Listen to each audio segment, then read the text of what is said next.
For many years now, the belief has been that the key driver of China's growth is consumption. And the basis of this theory is that an uptick in per capita income coupled with shifting demographics trend would drive consumer spending. However, as the economy slows, what happened to this theory? We're talking to Ivan Su, our senior equity analyst at Morningstar, about what is going on in restaurants. Hi, Ivan. Our bull call for Chinese restaurant stocks hinges on their ability to capture the rising dining in demand. First, as the economy slows, is consumption slowing as well? Yeah, so overall consumption is definitely slowing in China across the board. And while restaurant obviously is no exception to this slowdown, it remains an outperformer with double-digit growth in the third quarter this year. And that's really just driven by the fact that a lot of these COVID area restrictions have been lifted. So how are in-restaurant dining companies faring in this current environment? Yeah, so we talked about how overall dining demand has shown improvement compared to last year, but same-store sales for the industry are still trending below the pre-pandemic levels in 2019.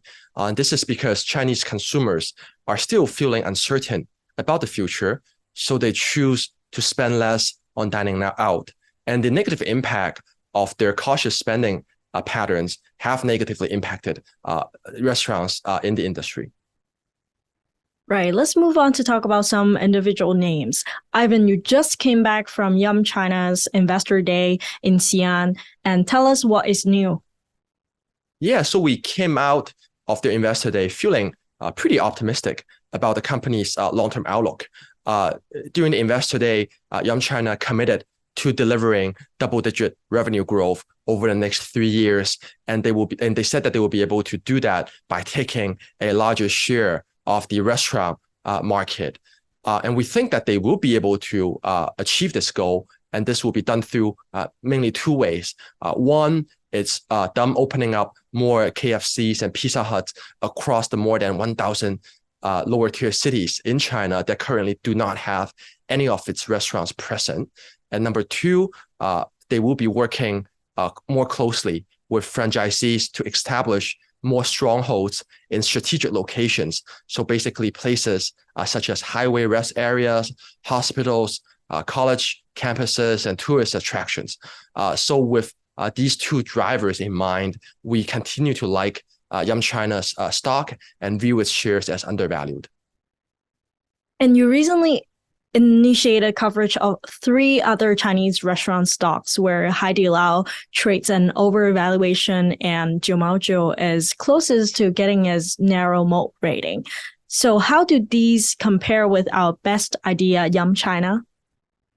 Yeah, you're right. So we don't like Haidilao as much because the company's fundamentals have deteriorated over the recent years, and there's really no visibility around whether this company can return to meaningful growth amid increased competition in the Chinese hot pot category. As for Jiumaojiu, we think it's a much higher quality business because its Thai brand has established itself as the go-to restaurant within the sauerkraut fish category. It's a category that has gained immense popularity within China over the past 5 to 6 years. We also like Jiumaojiu's continued investment into brand development, product innovation, and also supply chain capabilities. And with all these investments, we think the company's is shoring up its competitive positions for the long run.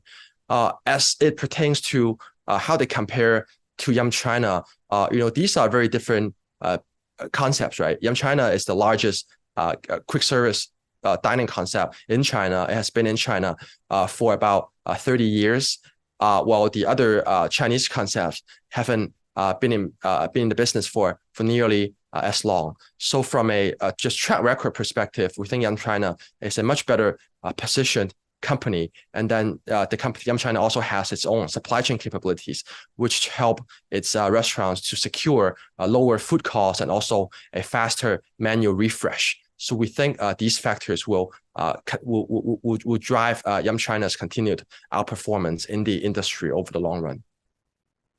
Right. Thank you so much, Ivan. For Morningstar, I'm Caitlin.